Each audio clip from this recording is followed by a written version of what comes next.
अस्सलाम वालेकुम प्रोग्रेसिव पाकिस्तान।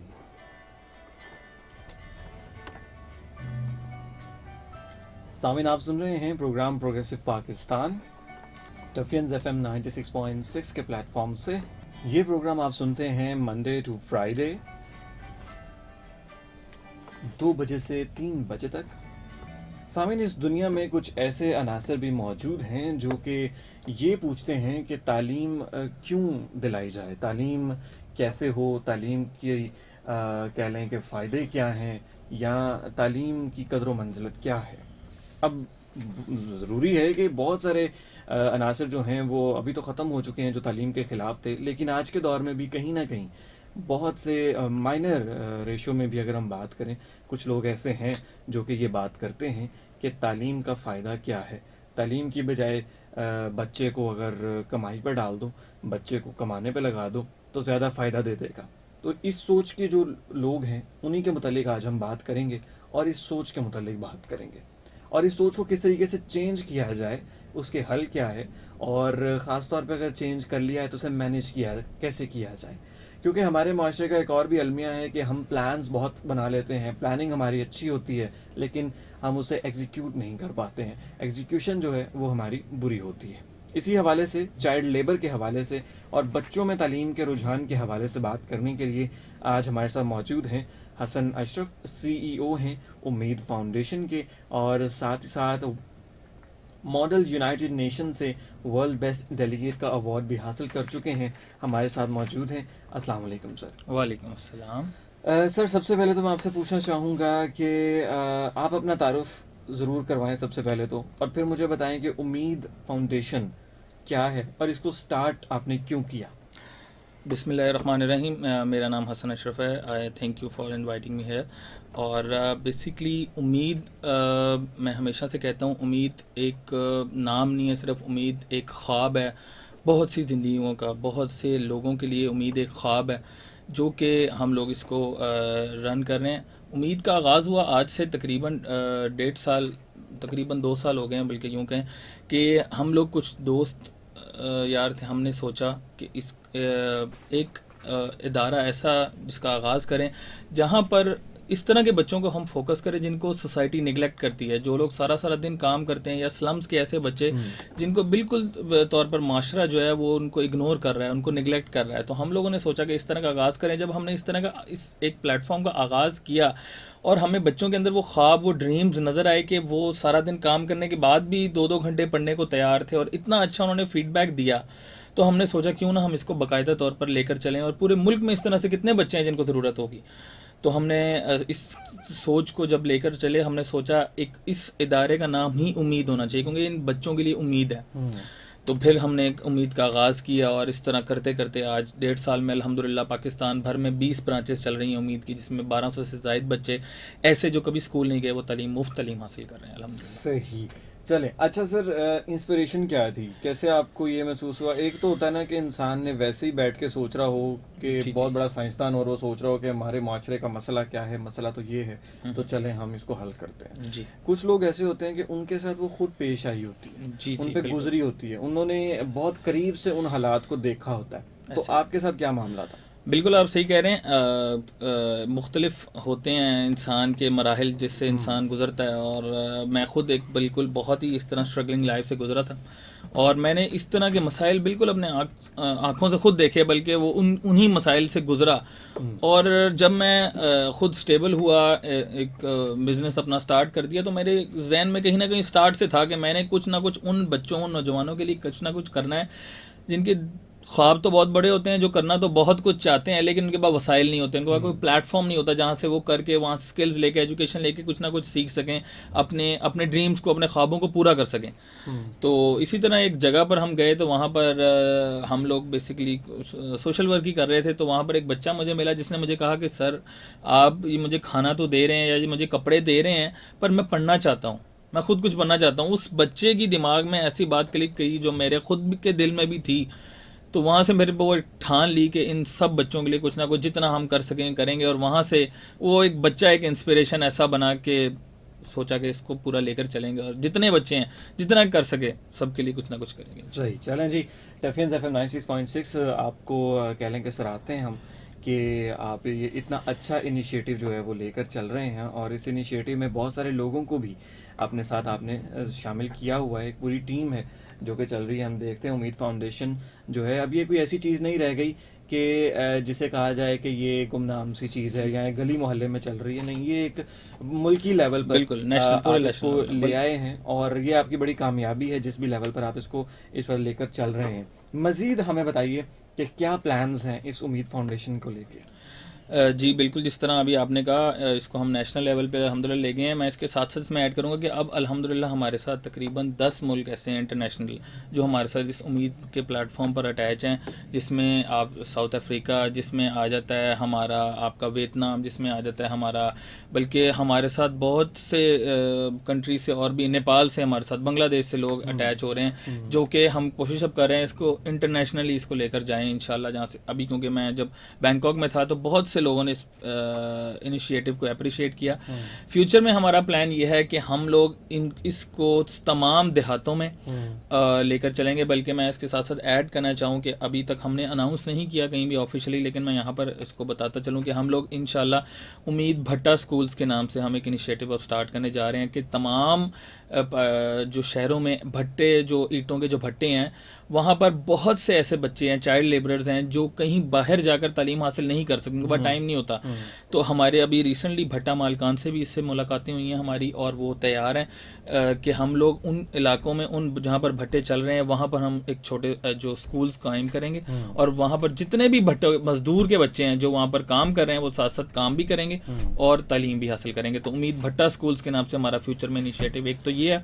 दूसरा हमारा इनिशिएटिव है उम्मीद मोबाइल स्कूल्स के नाम से, सही, जिसमें एक होगा, एक सवारी होगी जो कि ऐसी सवारी होगी, आर्टिफिशियल एक स्कूल होगा जिसमें फर्नीचर होगा, प्रोजेक्टर नस्ब होगा, उसमें वो ऐसे दूर दराज के गाँवों में, इलाकों में जाया करेगी, और वहाँ पर मुख्तलिफ सेशंस होंगे, वीकली सेशंस होंगे, और जहाँ पर बच्चों को तालीम दी जाएगी और उनके पेरेंट्स को भी सिखाया जाएगा। मेरा ख्याल है कि आपकी इस बात से मुझे, आपके लास्ट इंटरव्यू में मैंने आपसे एक रिक्वेस्ट की थी कि आप मोबाइल लाइब्रेरीज का भी इजरा, जी जी जी जी बिल्कुल बिल्कुल, तो ज़रूर सर उसको भी अपने बहुत, हाँ जी, हम उसको फोकस करेंगे बिल्कुल। मोबाइल लाइब्रेरीज को भी फोकस में रखिएगा, और उसका जो आपने अगर उसका एक मॉडल लेना है तो आप यूरोप से ले सकते हैं। मोबाइल लाइब्रेरीज जो हैं वो इससे अपनी स्ट्रीट्स में जाती हैं, किताबें जो हैं लोग उनका शर्त ये है कि किताब दें और किताब लें। तो इस तरह किताबों की रिवॉल्यूशन भी होती रहती है, और सभी तकरीबन लोग जो हैं वो किताब भी पढ़ते हैं। किताब बीनी जो है उसको ज़रूर तरवीज आपकी ही फाउंडेशन अच्छे तरीके से दे सकती है, उसको भी काइंडली ज़रूर देखें। अच्छा सर, दूसरा अब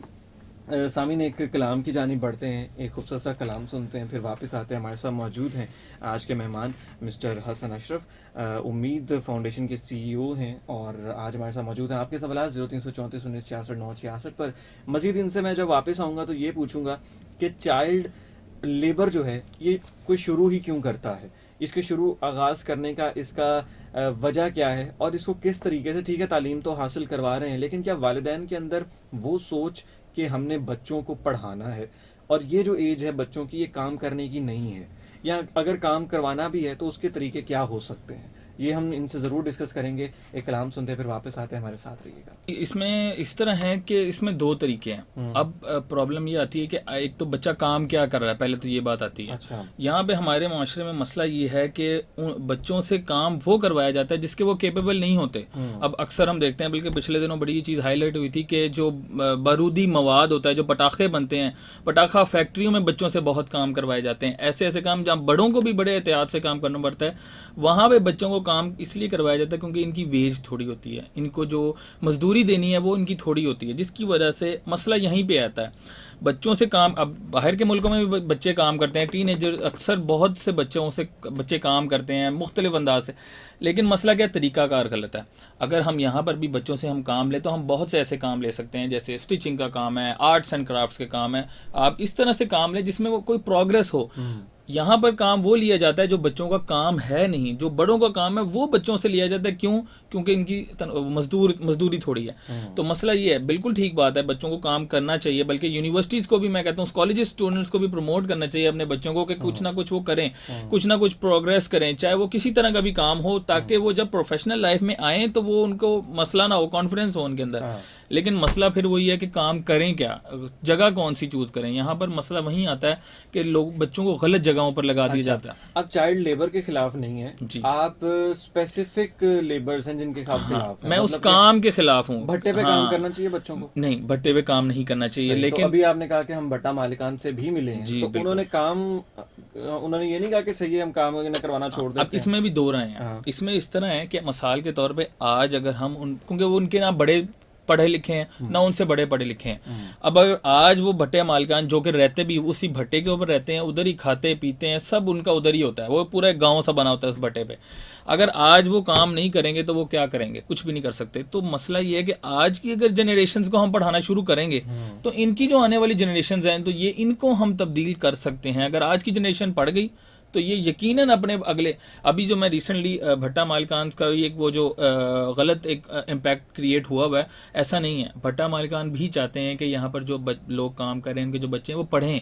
अगर वो यहाँ से पढ़ लिख जाएंगे तो उनका भी फ़ायदा होगा और आने वाली नस्लों का भी फ़ायदा होगा। बल्कि अभी मैं रिसेंटली एक भट्टा, मैं नाम नहीं लूँगा, वहाँ पर गया हुआ, तो वहाँ पर बहुत से बच्चे ऐसे मिले जो कहते हैं हम डॉक्टर बनना चाहते हैं, हम टीचर बनना चाहते हैं, हम ये करना चाहते हैं, लेकिन उनके पास प्लेटफॉर्म नहीं है। गवर्नमेंट की मैं यहाँ पे बात करूँगा, गवर्नमेंट आगे भट्टा मालिकान से उनका एक मुआहदा तय हुआ था पिछली गवर्नमेंट का। 28 स्कूल वो लोग चला रहे थे ऐसे, जहाँ पर बच्चे ये चाइल्ड लेबरर्स के भट्टा से फारिग होकर आके पढ़ते थे। इस गवर्नमेंट ने आगे वो बंद कर दिए हैं। इस टाइम 1200 बच्चे ऐसे हैं जो 28 स्कूल चला रहे थे। मैं अभी सर्वे की बात आपको बता रहा हूँ, और वो बंद कर चुकी है। 10 स्कूल रह गए हैं, 38 स्कूल थे जिसमें 28 बंद हो गए। कहते हैं जी फंड्स नहीं है। तो हमारी इस बारे में उन सारे, बल्कि जो भट्टा के जो लेबर के डायरेक्टर्स हैं उनकी भी हमारे साथ मीटिंग हुई है, उनसे बात हुई है कि हम लोग इसको मिलकर चलाएंगे। अगर गवर्नमेंट कहती है कि हमारे पास फंड्स नहीं है तो ठीक है, कोई मसला नहीं है, हम लोग इसको मिलकर चलाएंगे, क्योंकि ये चीज़ बहुत इंपॉर्टेंट है। और भट्टा मालिकान यहाँ तक कहते हैं कि हम लोग आप लोगों को जगह भी देंगे, आप लोग आएँ, इसको मैनेज करें, टीचर्स अपने लेकर आएँ और इसको पढ़ाएं, ताकि ये पढ़ें और आने वाली नस्लें इनकी सुधर सकें। सही है, चलें जी, बड़ा अच्छा इनिशिएटिव है भट्टा मालिकान का भी। और एक गलत जो स्टीरियोटाइपिक सोच बनी हुई थी कि पता नहीं भट्टा मालिकान बड़े कोई जालिम लोग होते हैं, तो अभी तो यही लगा कि नहीं जी, वो भी चाहते हैं कि हमारे माशरे के बच्चे जो हैं वो तालीम हासिल करें, वो भी चाहते हैं कि हमारे बच्चे जो हैं वो कल किसी ना किसी पोस्ट पर पहुंचे। पोस्ट से मेरे जहन में सवाल आया कि सर आपकी दी हुई एजुकेशन जो है, क्या हमारे HEC PEC बोर्ड्स उन्हें रिकग्नाइज करते हैं? जी बिल्कुल, इसमें इस तरह से है कि अभी तो हम लोग, हमारे पास जो स्कूल्स हैं वो 90% तो इस तरह के हैं जो प्राइमरी मिडिल लेवल तक हम बच्चों को पढ़ा रहे हैं। और हमारी इसमें गवर्नमेंट से बात चल रही है, गवर्नमेंट के ऑफिशियल से बात चल रही है कि आप लोग जो HEC लेवल पे तक अभी तक हम आए नहीं, अभी हम मैट्रिक बोर्ड लेवल पर हैं। हम जो कोर्स पढ़ा रहे हैं वो सारा पंजाब टेक्स्ट बुक का कोर्स होता है सारा, तो जो पंजाब बोर्ड है वो सारा इसको हमारे रिकॉग्नाइज करता है। अगर कल को हमारे जब बच्चे ये मैट्रिक लेवल तक आएंगे, ये बाकायदा बोर्ड के एग्ज़ाम्स देंगे और यहाँ से पास होंगे, और इनकी बाकायदा जो एक मैट्रिकुलेशन की जो डिग्री होती है, इनको वो प्रॉपर डिग्रीज मिलेंगी इंशाल्लाह। सही। अच्छा सर, कोई शख्स सबसे पहले तो बात करते हैं कि आपको फंड करना चाहता है, तो क्या तरीका है? मैं इसमें आप लोगों को, हम लोग सोशल मीडिया पे हमारी कैंपेन्स चल रही हैं, हमारे पेजेस हैं उम्मीद स्कूल्स के नाम से, तमाम सोशल मीडिया प्लेटफॉर्म्स पे आप वहाँ जाएं, हमें चेक करें, हमें रिव्यू करें, हमारे काम को रिव्यू करें, एजुकेशन पे इन्वेस्ट करें। नेल्सन मंडेला ने जिस तरह कहा था, education is the only weapon that can change the world. लेकिन अभी तक प्रॉब्लम ये है कि हमारे इस मुल्क में अगर 2.5 करोड़ से ज़्यादा बच्चे हैं जो पढ़ नहीं लिख पा रहे, तो कल को कैसे जनरेशन चेंज होगी? अगर हमें तब्दील होना है तो हमें एजुकेशन में इन्वेस्ट करना होगा। तो मेरी सबसे गुजारिश है, जितने भी लोग हमें सुन रहे हैं, देख रहे हैं, कि आप लोग एजुकेशन में इन्वेस्ट करें, आएँ, हमारा सहारा बने और एक बच्चे की जिम्मेदारी उठाएं। अगर हम सब मिलके, एक बच्चा जिसकी मंथली कॉस्ट, मंथली एक्सपेंस है 800 से 1000 रुपया, अगर हम सब हम हर फर्द एक बच्चे की जिम्मेदारी उठा ले तो ये माशरा तब्दील हो जाएगा। आप लोग सब हमारे साथ ज्वाइन करें, 800 से 1000 रुपये में मंथली एक्सपेंस, मतलब कि यहाँ पर लोगों को मंथली 800 से 1000 रुपया निकालना पड़ेगा, और उस निकालने की वजह से एक बच्चा 1 माह तालीम तक पढ़ सकता है, बिल्कुल पढ़ सकता है, क्योंकि अच्छा। हमने एक प्लेटफॉर्म बना दिए हैं। अब आप लोग बल्कि खुद आएँ हमारे पास, विजिट करें, हमें चेक करें कौन सा बच्चा है, आप उस बच्चे का डाटा लें। अच्छा, मैं यहाँ पर सर एक बात करना चाहूँगा कि हमारी जो फैमिलीज़ हैं, आप अभी इन द ब्रेक भी आप मुझे कह रहे थे कि हमारी जो लोग हैं वो एजुकेशन सेटअप में इतना इन्वेस्ट नहीं करते नहीं हैं, करते इतनी जल्दी उसके फॉर्म्स नहीं फिलअप करते हैं या लॉन्ग टर्म बिल्कुल नहीं लेकर चलते। मैं पूछना ये चाहूँगा हमारे फैमिलीज से, या अभी जो खाती पीती फैमिलीज़ हैं, कम से कम मिडिल क्लास लोग, उनके लिए भी 800,000 कोई बड़ी बात नहीं है। बिल्कुल सही बात है। आप जब हर महीने अपने बच्चों को एक आउटिंग करवाने लेके जाते हैं, खाना खिलाने लेके जाते हैं, तो वहाँ पर कम से कम 2,000-2,500 आप नहीं देखते, ठीक है। बिल्कुल ऐसे ही है। लेकिन अगर आपके इस 800-1,000 रुपए से एक बच्चा पूरे महीने के लिए तालीम हासिल कर लेगा, तो फ़र्क सिर्फ इतना है कि आपके रिश्ते में नहीं है, आपके ताल्लुक़ में नहीं है, बिल्कुल लेकिन फिर भी उसकी तालीम का अगर आप उठा लेते हैं, तो मेरा ख्याल है कि ये आपके लिए बाइसे फ़ख्र होगा, आपके बच्चों को आप पे फ़ख्र होगा कि हमारे वालिद मोहतरम जो हैं वो इस तरह का दिल रखते हैं, इस तरह की इंसानियत का जज्बा रखते हैं। तो इस चीज़ को ज़रूर सोचें। 800,000 जो है, हम महीने में, अगर हम मिडिल क्लास फैमिलीज़ की बात करें, तो महीने में खामखा ही उड़ा जाते हैं, ऐसे ही है, ठीक है। ऐसे ही है। हमारे घर में हर संडे को जो बिरयानी बनती है ना, उसके ऊपर ही 800,000 आराम से खर्चा बिल्कुल। आ जाता है। तो अगर एक हफ्ता हम कुछ अच्छा नहीं खाएंगे या 800,000 रुपये किसी को निकाल देंगे, तो ये जो है बड़े ही कह लें कि मदद हो जाएगी उम्मीद फाउंडेशन की भी। अच्छा सर, दूसरी चीज़, जो वॉलंटियरली आपके साथ काम करना चाहते हैं जी जी। As a teacher, as an management में, तो उनके लिए क्या तरीक़ेकार है? उसमें इस तरह से है कि हम लोग मंथली इंटरव्यू सेशंस कंडक्ट करवाते हैं अपने, हर मंथ। अभी इस मंथ का हमारा 27 नवंबर को हमारा जो इंटरव्यू सेशन है, जो भी हमें वॉलंटियरली या जो भी हमें ज्वाइन करना चाहता है, हमारा मेंबर बनना चाहता है, वो 27 नवंबर को सूसा रोड पे हमारा 2:30 बजे से लेकर 5:30 बजे तक इंटरव्यू सेशन होगा फ्राई चिक्स में। तो वहाँ पर आ सकते हैं। उसमें हम क्या करते हैं, क्योंकि हम लोग वो लोग सेलेक्ट करते हैं जो वाकई ही किसी की मदद करना चाहते हैं, जो वाकई किसी को फ़ायदा पहुँचाना चाहते हैं, सिर्फ अपने लिए नहीं आ रहे, लोगों के लिए आ रहे हैं। तो उसमें हमारे इंटरव्यू सेशन होते हैं। उसके लिए भी आप हमारे फेसबुक पेजेस विजिट करें, एक ऑनलाइन मेंबरशिप हमारा फॉर्म होता है, वहाँ पर आपको लिंक्स मिल जाएंगे, वो आप फॉर्म फिल करें और फिर हमारी जो रजिस्ट्रेशन टीम है वो आपसे कांटेक्ट करेगी। और इसी तरह आप जिस भी तरह से सर्व करना चाहते हैं, whether on IT base, whether accounting base, whether आप टीचिंग करना चाहते हैं, अगर आप आर्ट्स एंड क्राफ्ट बच्चों किसी भी डिपार्टमेंट में, हमने सारे डिपार्टमेंट्स में दिए हैं, इवेंट मैनेजमेंट, तो आप उस डिपार्टमेंट को सेलेक्ट करेंगे, हमारी टीम जो होगी, कंसर्न टीम जो होगी, वो आपसे कांटेक्ट करेगी और आप फिर इस तरह मजीद हम आपको कार्ड वो आपका लोग बन आपको जाएगा। वॉलंटियरली ज्वाइन करेंगे? बिल्कुल वॉलंटियरली हमें ज्वाइन करेंगे। अच्छा, दूसरा ठीक हो गया। और तीसरा लास्ट क्वेश्चन हमारा ये है कि जी, अगर कोई शख्स देखता है कि ये बच्चा जो है ये पढ़ना चाहता है, या ये मेरे घर में काम वाली आती है, इसके बच्चे पढ़ना चाहते हैं, या ये पढ़ा नहीं पा रही है, तो मैं इसको उम्मीद फाउंडेशन में दाखिल करवाऊँ जी, तो उसका क्या तरीक़ेकार है? उसका इस तरह अभी भी बहुत से लोग हमें इस तरह कांटेक्ट भी करते हैं कि, और अक्सर लोग हैं जो देखते हैं कि बच्चा यहाँ पर फिर रहा है, सड़क पे फिर रहा है, इसको, तो हम लोग उनको यही कहते हैं कि हमारे जैसे अब फैसलाबाद में 5 जगह पे स्कूल्स चल रहे हैं और मुख्तलिफ शहरों में चल रहे हैं, तो आप लोग हमें कांटेक्ट करें, हमारी टीम से आपसे रब्ता करेगी और वो जो बच्चा होगा, जिस एज का होगा, जिस कैलिबर का होगा, हम उससे मिलेंगे। अगर वो किसी तरह से हमारे जिस भी नियर बाय ब्रांच होगा, हम उस ब्रांच में उसका एडमिशन करवाएंगे और वहाँ वो फ्री ऑफ कॉस्ट पढ़ सकता है। हमें वहाँ पर सपोर्ट ये चाहिए होती है आप लोगों से, जो कि जो बच्चा आप लोग कोई लेकर आते हैं कि ये, हमें आपसे सपोर्ट ये चाहिए कि आप लोगों ने उसको रेगुलर रखना है, क्योंकि ये काम है लॉन्ग टर्म बेसिस। अक्सर ये होता है कि कोई 3 दिन वो बच्चा आ गया फिर गायब होगा, क्योंकि हम उसका बैकग्राउंड तो नहीं जानते, आप लोगों को जानते हैं। आप लोगों से हमें सपोर्ट ये चाहिए कि अगर आप लोग को बच्चा लेकर आते हैं, कोई बच्चा हमें करते हैं, तो हमें आप लोगों से उसकी अश्योरिटी ये चाहिए होगी कि ये रेगुलर यहाँ पर आएगा, तब हम उस पर इन्वेस्ट करें, उस पर काम करें। वरना एक दिन आया या 15-20 दिन आके वो अगर ना आया दोबारा, तो फिर उसका कोई प्रॉपर फ़ायदा नहीं होगा यहाँ पर। सही। अच्छा सर, हमारे सुनने वालों के लिए, यूथ के लिए और बच्चों के लिए भी, उनके पेरेंट्स के लिए जो कि चाइल्ड लेबर करवाते हैं, उनके लिए क्या पैगाम है, वो पैगाम ज़रूर दें।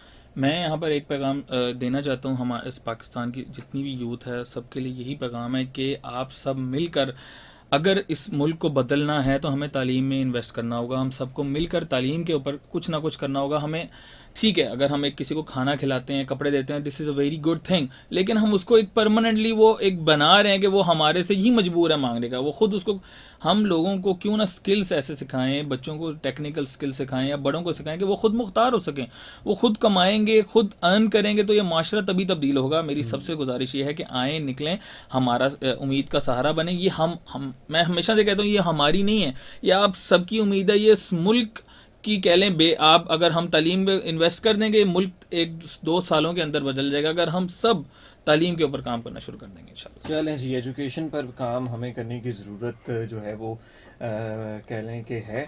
और साथ ही साथ हसन अशरफ साहब, सबसे पहले तो आपका शुक्रिया बहुत कि शुक्रिया सर। आपने वक्त दिया अपने बिजी स्केजुअल से। दूसरा, सामीन, तालीम के साथ साथ तरबियत ये बहुत ज़रूरी अंसर है हमारे माशरे का और ज़रूरत भी है। अभी हाल ही में मैं ये वाक़या जो है ज़रूर डिस्कस करना चाहूँगा। हाल ही में एक इस तरह की वीडियो जो है वो वायरल हुई, जिसमें एक कॉलेज के टीचर को उसी के स्टूडेंट्स जो हैं वो बहुत ही बेदर्दी के साथ मार रहे हैं, सिर्फ इस बात पे कि उसने उन्हें किसी काम से मना किया या डांटा। अब ये मुआशरा किस तरीके से बढ़ेगा, ये मुआशरा किस तरीके से फलेगा फूलेगा, ये मुआशरा किस तरीके से अपने पैरों पे खड़ा होगा, वो नौजवान अपने पैरों पे किस तरीके से खड़े होंगे। क्योंकि हमने तो यही सुना है कि जो बाअदब है वही बानसीब है और जो बेअदब है वही बेनसीब है। अब ये सवाल मैं आप लोगों के लिए छोड़े जा रहा हूँ कि उसातिज़ा जो हैं हमारे माशरे में किस लेवल पर आ चुके हैं, हमारे उसातिज़ा की क्या कोताहियाँ हैं और फिर हमारी क्या कोताहियाँ हैं कि हमारी उन हरकतों की वजह से उसातिज़ा अपनी इज़्ज़त से महरूम हो चुके हैं। इसी एक सवाल के साथ जो आपको, आप लोगों के लिए है और हमारे आने वाले प्रोग्राम्स में मैं ये भी चाहूँगा कि आप उसका जवाब भी हम तक पहुँचाएँ। मुझे दें इजाज़त, इंशाल्लाह फिर होती है मुलाकात, अल्लाह ने के पान में।